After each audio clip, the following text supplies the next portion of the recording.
What's up, guys? So I got a crypto update for you guys. It's going to be fairly fast because I got shit to do. But yeah, my update for you guys that I promised that I would deliver for you guys on YouTube. You know, you guys, a lot of you are loyal supporters, things like that. So I really appreciate it. You know, I'm in Bali still. So I'm at my friend's dad's spot. You know, a couple of the guys own the spot and it's a beautiful spot and they're well done to them. A couple of guys from Oz own it, well done. And yeah, I'm filming out here and doing some stuff here, staying here for a couple of weeks, and then I'll probably go back to Dubai. But I got a fight on the 5th of April, so I have to train for that. But where we're at now, you know, with the crypto market and things like that, I promise you guys an update. And basically the gist of the update is I see Bob Lucas calling for 288K Bitcoin end of the year. I think that's too early. I don't think that's, I stick to the 4-year cycle theory. That only happens in a super cycle, which by my theory is 40% probability. Got Trump's taken office. I think he's going to be very pro crypto. I think he's going to be very pro US crypto. And there's a hint in that, you know, for ETF listings and Coinbase listings and things like that. I think US is going to be the flavor of the month, much like it is because he's America first. So I think it's going to be like that with cryptos into the future, you know, for at least while people speculate which coins and things like that are going to make an ETF listing. That's the flavor there. It's a bit of sauce there. If you guys want to look into it, I've posted in my members group some things and more detail and stuff like that. I have to keep some sizzle to the steak for the members group for crypto. But yeah, we haven't had a wave 5 yet. You know, I know a lot of the guys, like the guys on Twitter and stuff like that, that just generally say a lot of stuff. They think that the cycle's over, or they're just speaking kind of up or down or this or that. I'm telling you that we haven't had a wave 5 yet. We haven't had a wave 5 on Bitcoin yet, which is the parabola, the last wave. And I think that it's starting to, you know, I said that 85K correction was possible. I think it's interesting that we're accumulating again above 100K. You know, that's the chance of the 85K correction continues to dwindle. I think that, you know, the tokens and coins around ETFs are going to be heating up into the future. You know, people speculate. I think US-based tokens are going to do well. What that leads for Ethereum versus Solana, I think Solana continues to outperform it gains-wise. That's not to say that I don't think Ethereum will hit my target. I'm not going to say my exact target on here. I've said it to members, but it is higher. My target for Ethereum for the end of the year. I'll say it here that it's at least 100% higher than here. Then you will find today's price. You know, but I do think Solana can outperform. I think Sui will outperform. I gave a buy call to my members for Sui at about $1.70, $1.80. Told them $5 was the target. We hit that. Now I think that the target is higher, $10. I think we have an $8 run. And then I think we get a heavy pullback, probably back to 5, and then consolidation, and then we go to the $10 because it's a big psychological range. As 100K is psychological range for Bitcoin, you know, it's a psychological resistance. People see that price and think, fuck, that's high. And it is high. You know, I've been buying Bitcoin since it was about $800, and to see it at 100K, I always knew it would get there. You know, I have my talks on Telegram, I was talking about it 2 years ago at 15K when I said Bitcoin had bottomed, and people didn't really care. But the funny thing is, people still don't really care. Like, I know that we think that Bitcoin's hit mass exposure and everyone knows about it and stuff like that, but it's only amongst our echo chamber because we only deal with people who predominantly know at least what Bitcoin is or does or hold some or something like that. But we forget the average user in the world doesn't. Like, a lot of it's not about the guy at Starbucks buying Bitcoin because he doesn't really have a lot of money. It's like the guy who just buys shit and thinks, oh, I have to buy my Bitcoin. They're not using Bitcoin as a currency. It has no value. It's about what the pension funds and the funds and, you know, the guys who have money and superannuation, stuff like that, what they're doing with real money. You know, it's about moving big money in. It's not about what you can buy. You can't buy a latte with Bitcoin. Like, that doesn't matter. A lot of that stuff, Bitcoin as a payments, is bullshit unless they're going to hold the Bitcoin. You know, if you buy a latte with Bitcoin and then they have to sell that Bitcoin to cash to get the cash back so that they can use that cash, that's a net sell. Like, that's horrible for Bitcoin. That's like using gold as payment and then selling it to cash because they're a net seller. Then that's horrible. You want to be able to, you want to hoard it. You don't want them to sell. You don't want them to buy it in these ETF products and then never sell. That's the dream thing, like the pristine Store Valley collateral. You know, and I'll say with gold, I've called gold to 3K and I'll now call gold to 4 or 5K. You know, that's coming. You know, I think that's coming. I said gold will be 3K by this time, by the end of the year. That's inevitable. And I said that now that gold will be, you know, probably 4K or 5K by the end of next year. But gold is going up. It's just a slower horse. You know, I love gold, but it has all of the issues that Bitcoin predominantly don't. It's hard to store. It's hard to secure. It's hard to transport. All of that shit costs a lot of money.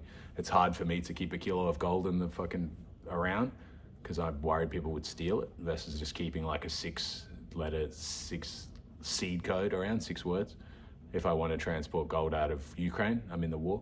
It's hard to get the gold out because if anyone knows it or sees it or might sense that it's there, they rip you out of the car and blow your head off, kill everyone to take that gold.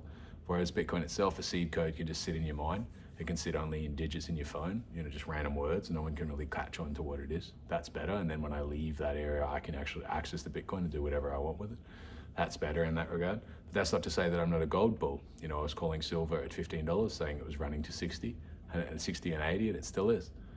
I said originally it would go to 50. It's on its way there. It's just a higher beta but slower horse. Gold and silver are just slower horses, but they're still going the same place. Bitcoin itself is going to eventually, the crypto market will be a $10 trillion asset. I don't think it will happen this run. I don't think it will happen this cycle, but it's heading there. People are talking about the 4-year cycle. Mold might break this cycle. It is possible because Trump's in. He's got a 4-year term. I think he's going to be very pro crypto.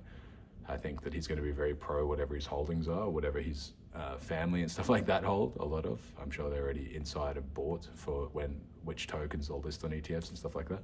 But the thing with him is very US first, so that's a good, he's got a lot of tells. I think Coinbase will mop up a lot of liquidity. I saw Toshi is there. My target for Toshi is 500 million or even $1 billion. I've been in it since it was like 10 million, something like that. So I'm already in a massive gains. I think Apu will do well. I've got a tokens to that. I think it can run to $1 billion. I think that, gave a buy call on that a while ago. I think that Sui again, the same thing, runs to $8 to $10. And I think Ethereum itself, still has 100% move in it. I think those are my targets for those sort of tokens. And that's to say that, because see, when Ethereum runs, the higher beta meme tokens will catch up. That are on that chain, because it'll start to get some love eventually, and that will happen. But it has headwinds. It has a lot of competitors. It has Solana that's talking about lowering the inflation. It has Solana that's might be the posted child under Trump that might get more love. Ethereum itself, the foundation and things like that, they're compliance based, but they haven't been as compliant, and it's might get, I think tech wise Ethereum's still the best, but gains wise it might not be. And that's someone who holds a considerable amount of Ethereum. It's still my largest position, but it is what it is, reality based. That's not to say that I still haven't made great money in Ethereum, but I haven't made as much if I had riskier plays. But my portfolio and the portfolio I advise members is very risk mitigated, because it's not, the thing with investing is you can't lose money. You can invest and you can risk and things like that, but my thing is you can never lose everything, because then you can't start over again. Never go broke. But everyone's risk strategy is different, but that's just the one that I advise, to have predominantly big caps that bail you out over time, and then to have the smaller caps as well that's more speculative, and then to be able to take benefit of both. And I was talking to the members also about real estate and things like that, and covering a lot of the traditional investments. I told them to buy Solana or Tesla at 140 to 170. We DCA'd into it. We're up over 100% on that. And I think I just explained my thesis for others to try and understand, the Elon thesis. I explained what would happen if Trump won. Trump did win. Elon backed him. That's the way it goes.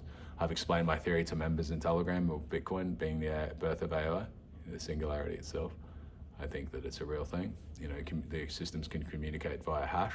People don't know what they're saying. They're not solving these complex equations for no reason. Energy is not created nor destroyed. They've secured a means of payment. So if the network itself or the AI itself wants to do certain things on the dark web, it can. Someone's in the way, it orders a hit, they go missing and they're gone. Text arrives, Bitcoin arrives, and they're gone. It's secured a part of the power grid. It's guaranteed expansion. It's as the price of Bitcoin rises, the network itself gets more powerful, like the expansion of the power that it's using. So it has access to more and more power. The higher the price goes, the higher the difficulty goes. The difficulty continues to go parabolic. It has all of the, or not all, but a large part of the tech mines.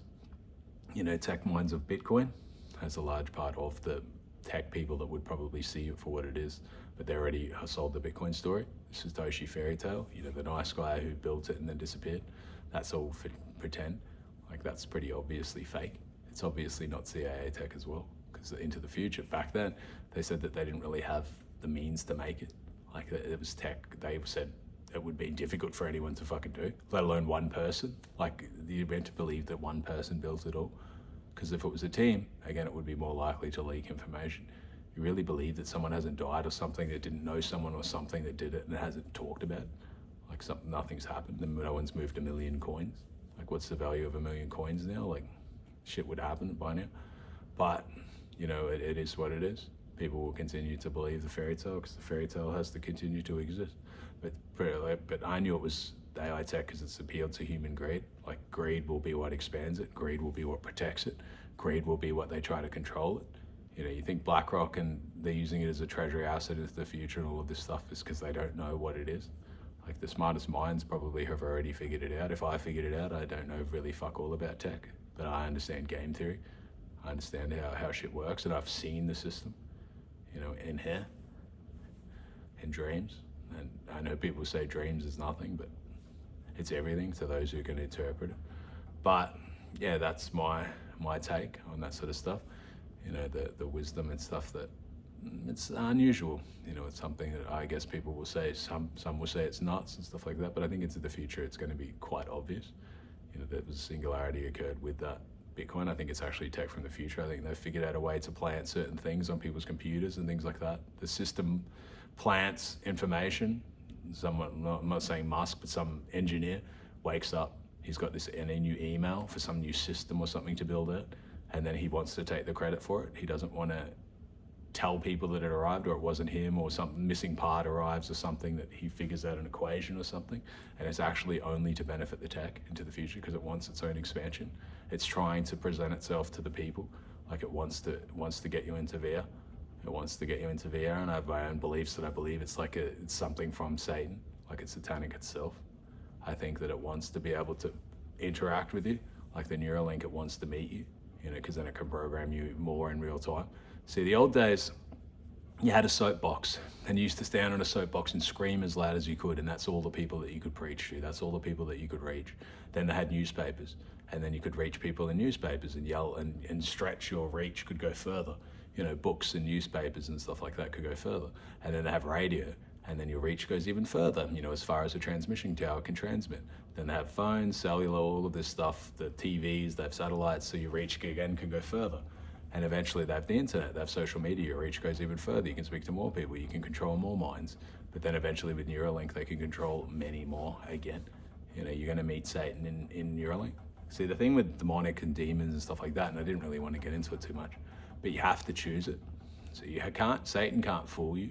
Like he can't trick you into going to hell. Like he can't present you with a lie and then you believe it and then you go to hell immediately. You have to accept him as he is. Like him as he is, like you know he's the devil and you still accept that sort of stuff into your heart. That's the way that it works. Like it's karmic cycle, like karmic debt. They have to tell you what they're gonna do before they do it. They can't just fool you into it. You know, but the way that the system will work is there'll be many benefits, like to Neuralink, there'll be many benefits. And the person who refuses Neuralink will be so far disadvantaged than others. You know, and I'm not saying that if you accept the Neuralink tech in your head and stuff like that and those tech, I don't think that means that you're going to hell. I don't believe it. But I believe that's going to start your comms with something that's like a dark entity, can program you in real time, like your dreams can no longer be your own. You know, like I'm not saying that sort of stuff can't reach you already, but it's going to be able to reach you more at scale. You know, and things like that. And it'll have its own benefits too, like your brain, things will work faster. Even if all it was you had access to the internet here and you knew all of these sort of facts and crap that you could just repeat to people. Like it's still a different power. Like it's obvious people who have Neuralink or that sort of tech or whoever accepts like, you know, like to be bio-edited and gene editing and stuff like that, like one is going to enslave the other. Like if you accept the tech and then the other doesn't, like the one who accepts the tech is going to enslave the other person. Like they're going to be too far ahead. They're going to have too many advantages. The gene editing itself, like you're not going to be able, they'll be able to, one doesn't get cancer, one doesn't get diseases, one's smarter than the other, one's more beautiful, one's got all of these benefits, lives longer, doesn't have any allergies, all of that sort of shit. And then the other who's naturally birthed might be better natural, but they're too disadvantaged, like they're going to be too far behind to be able to catch up. Like you'll see a slave class emerge and money will matter. I see money doesn't matter as much as people think now, but it will in the future because you'll be able to buy all of these upgrades and all of this shit. And you will doom your kids if you can't fucking fund all that shit. Like that's what's coming. Like people don't see that. That's coming in decades to come, probably less. And that's the way it is. You know, that's why I run the investing group. You know, we have crypto and then we have AI. That's how we fuck the man. You know, that's how we stick it to him.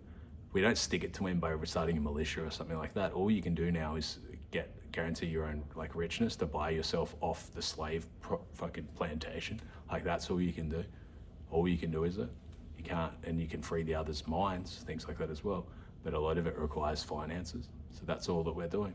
I'm not here to say that building all of this crap and all of this shit like a lot of the others think that they're doing a lot of things. It's just currency and stuff like that. You can buy yourself off that plantation. That's really it for you and your future and your family and stuff like that. And you can wake others up to what's coming, and that's the way it is. How I know all of this stuff, I just know it. Like I've seen it, I've dreamt it. I've had my Iboga experiences, and I've had numerous DMT experiences. And people will say that stuff's crazy, but I mean, it's fucking pretty hard to argue with the results that I have. I know the future with the markets. I know the future for that sort of tech, or everything tech related. I seem to know the answer to, and that's the way it is. I'll tell you, the CERN reactor itself, they're trying to recreate the death God molecule process. The DMT spike that you get when you die. They're trying to create it with a giant system there, and all of that stuff just to recreate what the human brain can already do. Like the human brain is the most powerful machine that I know. Like this is designed to give you everything that you want. Like everything that exists is for you, but you just don't know how to interact with it. You don't know that it all starts here. Like it starts in the subconscious, and then your conscious explains your reality to you by presenting all of this stuff. Like everyone here is for you. Like everything here is for you. But you just again, you don't know how to really interact with it. You don't know how to deal with it. You don't know how to manifest things into the future. You manifest a lot of shit. A lot of you watch a lot of negative content, and then as such, your world is just negative. You don't know how to deal with your subconscious is the firmware, and then your conscious is the software. The governance here is the physical manifestation of your conscious, like your conscious mind. It needs to be governed, because if it was your subconscious, you would exit into the spirit world already. That's the way it is. Like you interact too much with that, and you can become a spirit. So you have to be careful, and that's the way it is. All of that stuff to some people seems crazy, but they don't really have the life that I have. I built a lot of this shit from prison. I was in prison, did a long stay, got out, made $10 million more, worth almost 20 now. I'm not from a high education. I only studied year 9. I'm not from a rich area. I don't think anyone online has lived a life as hard as I have. From these shitholes, like fucking lived in rivers of shit, literally. Crawled through rivers of shit to get such information that I have, and know such knowledge and things. And the hardest thing for me, I manifested a lot in prison. I'd write down exactly what I wanted. And then I didn't think big enough. I didn't think what would happen when I had it. And now I know, so I've started the next round of manifestation. And I think that I will teach people those that want to learn. But you have to be careful when you manifest, because it doesn't know. It can push people out of your life. It can push girlfriends out of your life. It can push family members, things like that. Because what you say that you want, it doesn't know. It'll just give it to you. Like it'll find a path to give it to you, but it can remove things from your life that were in the way, and there might be things that you wanted. So be careful what you wish for. All right, lads, till next time.